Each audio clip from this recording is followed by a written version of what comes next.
Hello बच्चों, let's read the question. Given question दो statements assertion and reason पर based है. Assertion says if an inductor coil is connected to the DC source and the current supplied is I1. If the same coil is connected to an AC source of same voltage, then current is I2.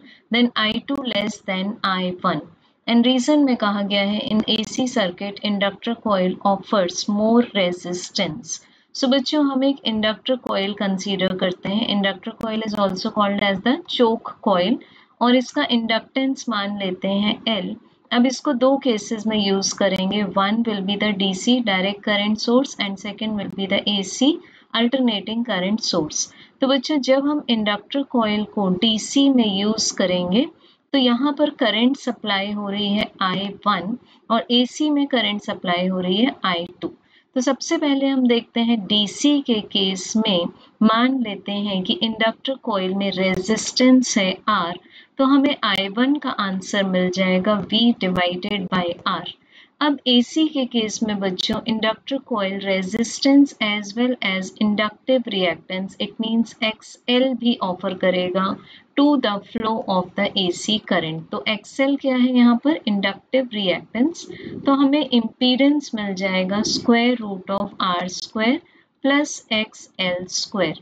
अब बच्चों हमें I2 की जो value मिलेगी that will be V divided by Z. अब V की value तो same है तो यहाँ हम देख सकते हैं कि जो Z की वैल्यू है that is more than the value of the resistance which was only in DC.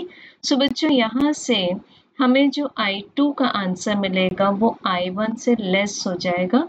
तो we can say that assertion is true. अब रीजन में बताया गया कि एसी सर्किट में inductor coil more resistance offer करती है.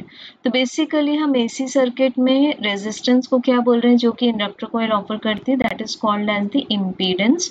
और ये हम देख चुके हैं कि इम्पीडेंस की जो वैल्यू है वो रेजिस्टेंस से ज़्यादा है. सो रीजन भी करेक्ट है and it justifies why I2 is less than I1. So correct answer will be option number A. Thank you.